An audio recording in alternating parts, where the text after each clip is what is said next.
ध्रुव Kumar Tripathi ji, Bharatiya Janata party के जिला के अध्यक्ष जनार्दन तिवारी जी, महानगर संयोजक राजेश गुप्ता जी,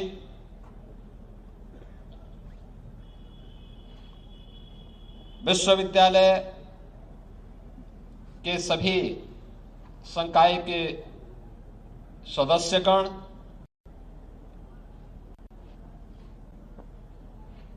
पूर्वी जोन से जुड़े हुए 14 राज्यों के 31 विश्वविद्यालयों से जुड़े हुए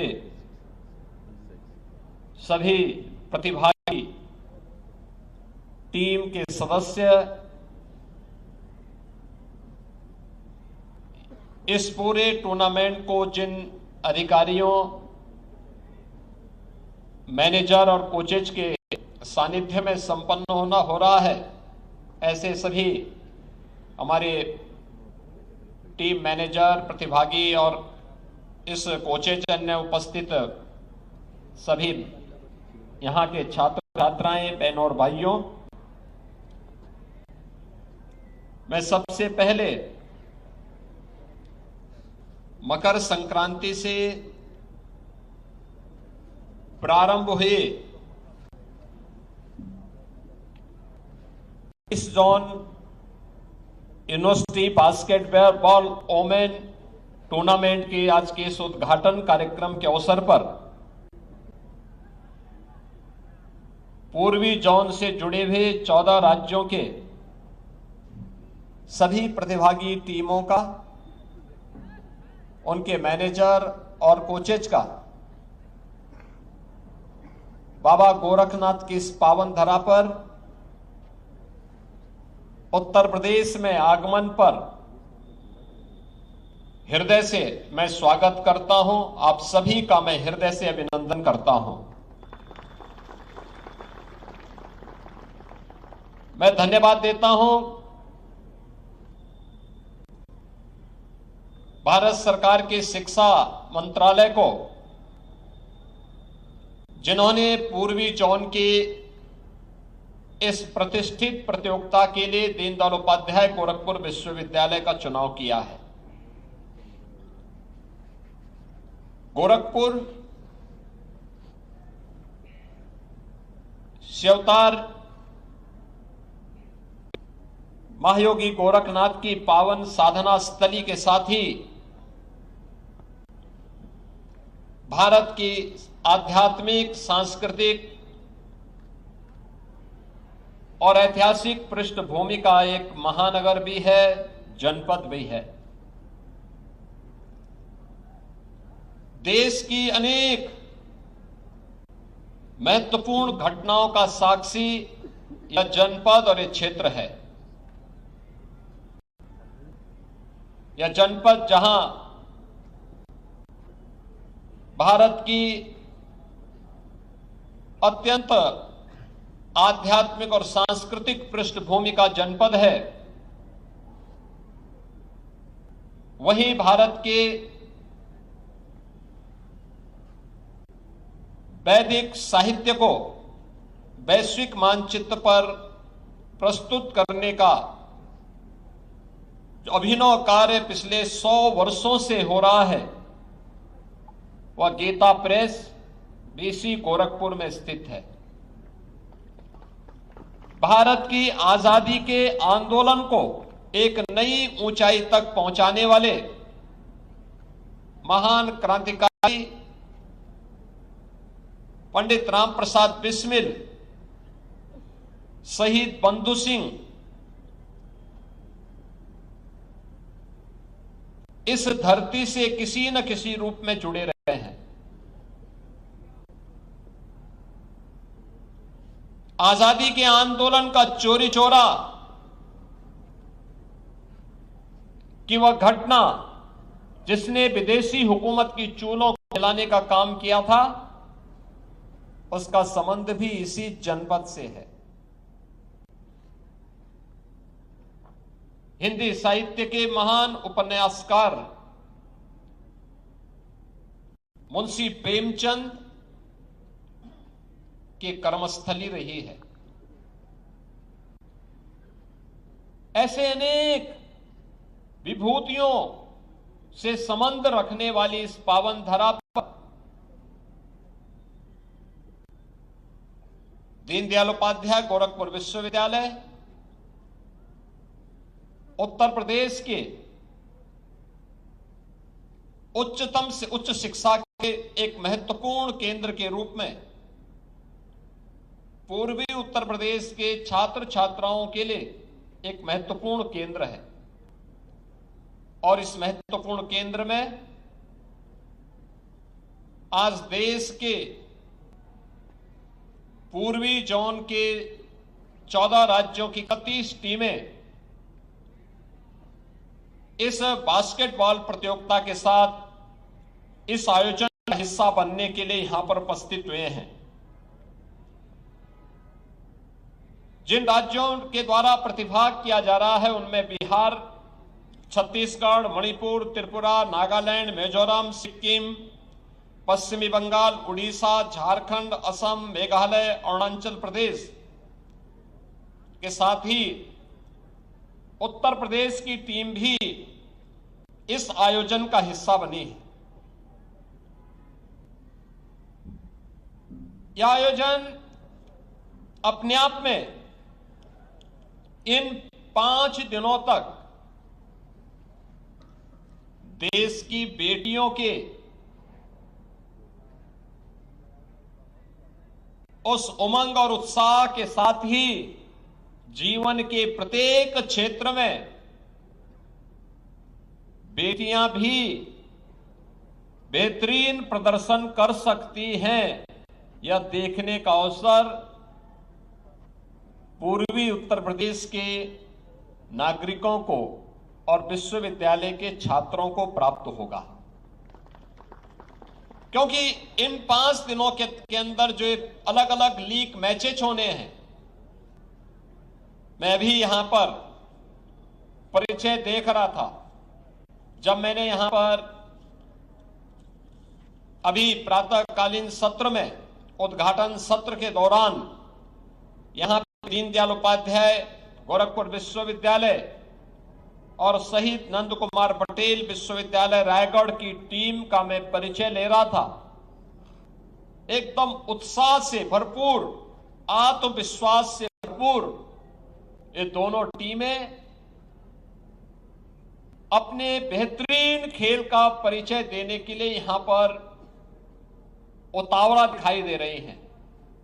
और मुझे लगता है कि जब हम खेल की बात करते हैं तो आपने पिछले 11 वर्ष के अंदर देश के अंदर एक नई खेल संस्कृति को जन्म लेते हुए देखा है। याद करिए 2014 के पहले खेल और खेलकूद की प्रतियोगिता इस सरकार के एजेंडे का हिस्सा नहीं हुआ करता था। लोग ये मानते थे कि यह कोई प्रायोरिटी सेक्टर नहीं है, अक्सर इसकी उपेक्षा होती थी। इंटरनेशनल स्टैंडर्ड के इंफ्रास्ट्रक्चर न होने के नाते हमारे प्रतिभाशाली खिलाड़ी या तो पलायन करता था या कुंठित होकर के वह हताश और निराश बैठा रहता था।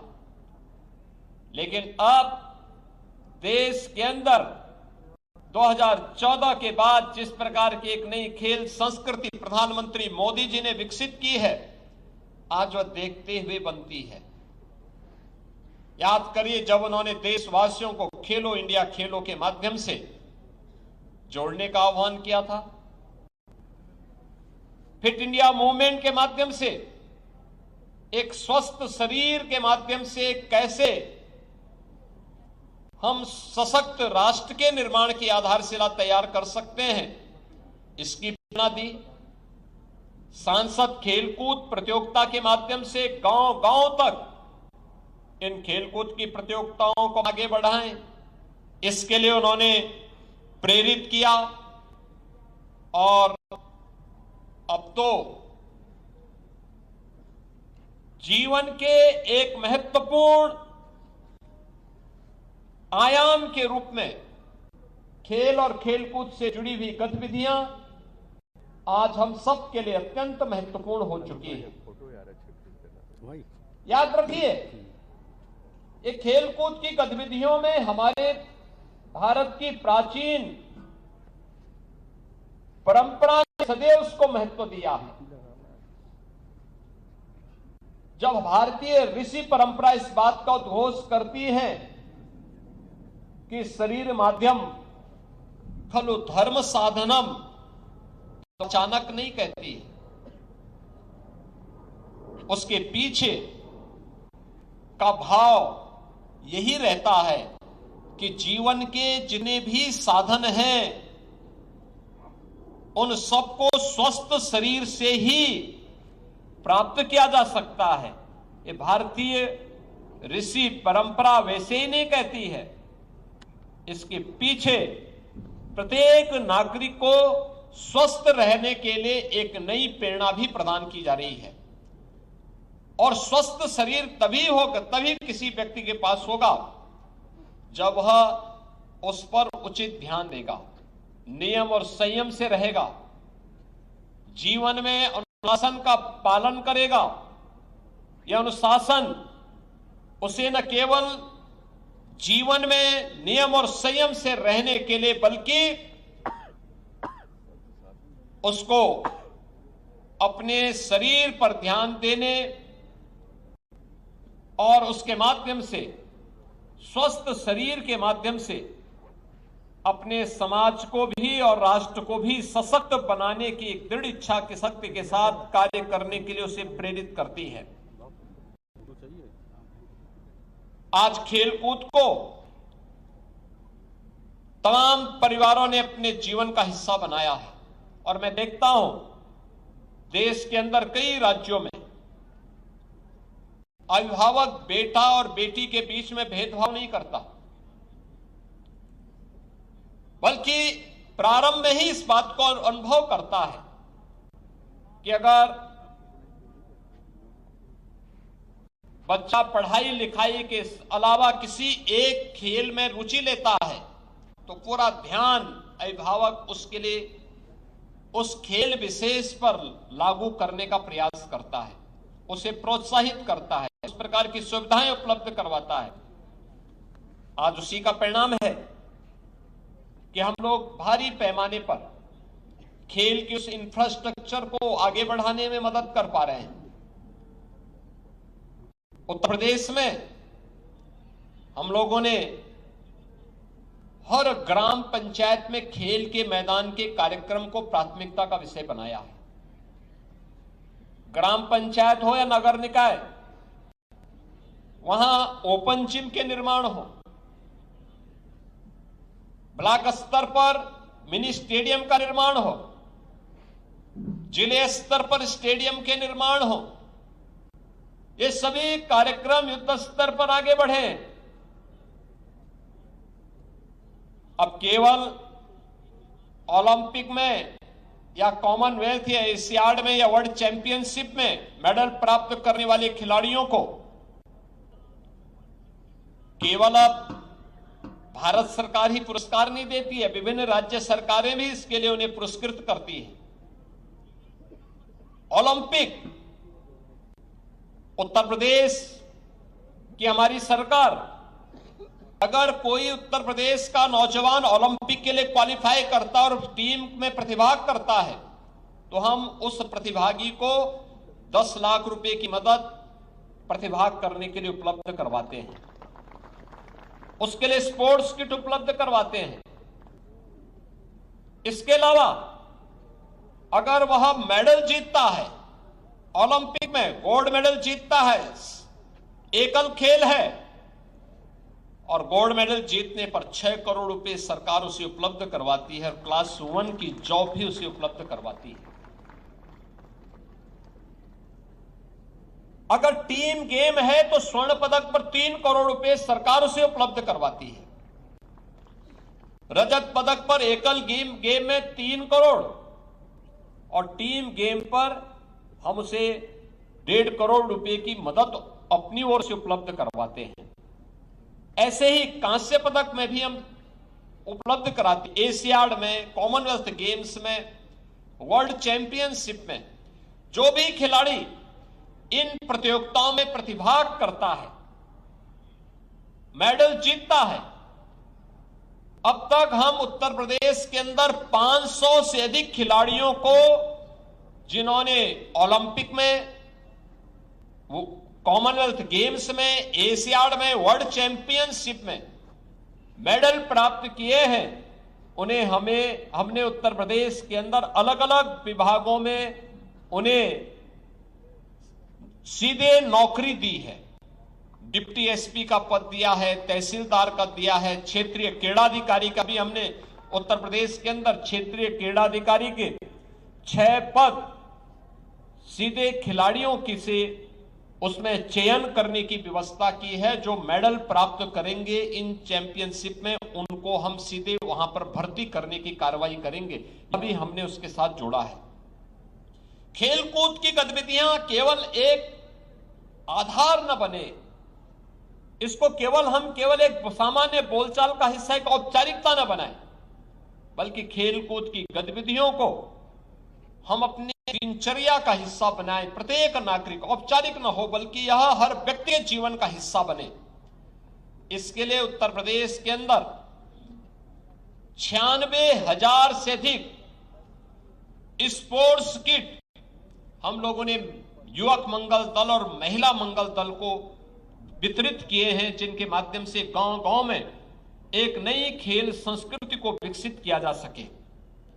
उस खेल संस्कृति को विकसित करने की दिशा ही आज हम सब यहां पर उपस्थित हुए हैं। आज के इस अवसर पर मैं उत्तर प्रदेश के सभी और देश के पूर्वी जोन से आए हुए इन सभी प्रतिभागी टीमों से भी कहूंगा, प्रधानमंत्री मोदी जी की खेल और खेलकूद की गतिविधियों में अपार रुचि है।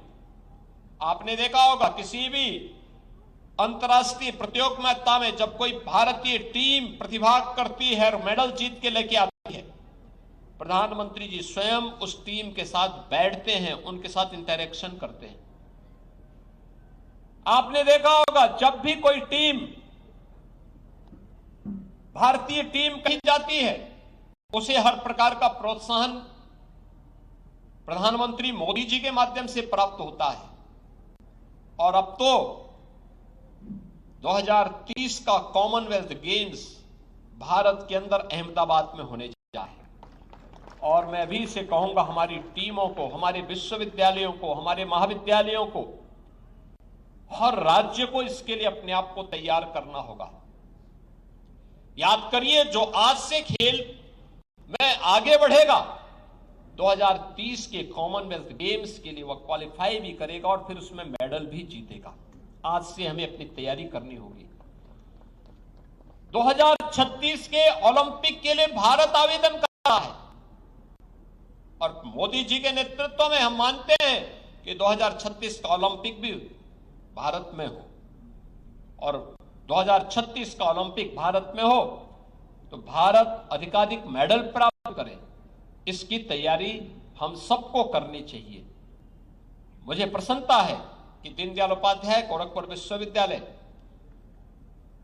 विगत दिनों में हुए कई खेल प्रतियोगिताओं में, जो इंटर यूनिवर्सिटी खेल प्रतियोगिताएं देश के अंदर हुई हैं, उन सब में उसने प्रतिभाग किया है और प्रतिभाग करने के बाद बहुत सारी प्रतियोगिताओं में भी विश्वविद्यालय की टीम ने मेडल प्राप्त किए हैं। आज यहां पर ये 14 राज्यों की 31 टीमें आई हुई हैं। इन टीमों को इन 5 दिनों के अंदर अपने खेल का प्रदर्शन करने का अवसर गोरखपुर और पूर्वी उत्तर प्रदेश के छात्र छात्राओं और नागरिकों के बीच में करने का अवसर प्राप्त होगा। मैं सभी विश्वविद्यालयों से, महाविद्यालयों से इस बात का आह्वान करूंगा, वे कम से कम एक खेल को अपने विश्वविद्यालय के अंदर गोद लेकर के अच्छे खिलाड़ियों को तलाशने का काम करें, अभी इसे तैयार करें, स्वस्थ प्रतिस्पर्धा को आगे बढ़ाएं।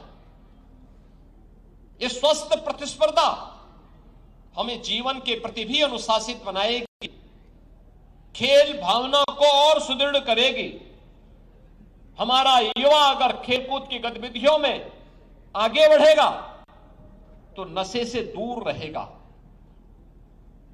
तमाम विकृतियों से बचा रहेगा और खेलेगा तो जो खेलेगा वही खिलेगा भी।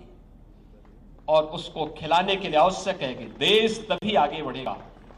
विकसित भारत 2047 का लक्ष्य तभी प्राप्त कर पाएंगे जब खेल और खेलकूद की गतिविधियों को पूरी मजबूती के साथ हम बढ़ाने की तैयारी करेंगे। उत्तर प्रदेश ने इस दिशा में प्रयास प्रारंभ किया है, जिसमें अब एक स्पोर्ट्स यूनिवर्सिटी भी उत्तर प्रदेश के अंदर बन चुकी है मेरठ में। हमने वन डिस्ट्रिक्ट वन प्रोडक्ट की अपनी योजना में मेरठ में केवल स्पोर्ट्स आइटम, देश और दुनिया की हर स्पोर्ट्स की आइटम आपको मेरठ के अंदर मिल सकती है और मेरठ के अंदर उसका मैन्युफैक्चरिंग भी होता है। यानी ये सभी कार्य आज उत्तर प्रदेश स्वयं भी अपने स्तर पर तैयार कर रहा है। मुझे पूरा विश्वास है ये जो 14 राज्यों की टीमें यहां पर उपस्थित हुई हैं, ये टीम उत्तर प्रदेश को देखेंगी, यहां जानेंगी, अपने बेहतरीन खेल से यहां के लोगों को अवगत करा करके, और ये टीम भावना हम राष्ट्र निर्माण प्रवर्तमान अभियान के साथ भी अपने आप को जोड़ करके 2047 के विकसित भारत की संकल्पना को आगे बढ़ाने में अपना योगदान देंगे। आज के इस अवसर पर मैं एक बार फिर से सभी प्रतिभागी टीमों का हृदय से स्वागत करता हूं, अभिनंदन करता हूं। इस पूरी प्रतियोगिता के प्रति अपनी मंगलमय शुभकामनाएं देते हुए अपनी वाणी को विराम देता हूं। धन्यवाद। जय हिंद।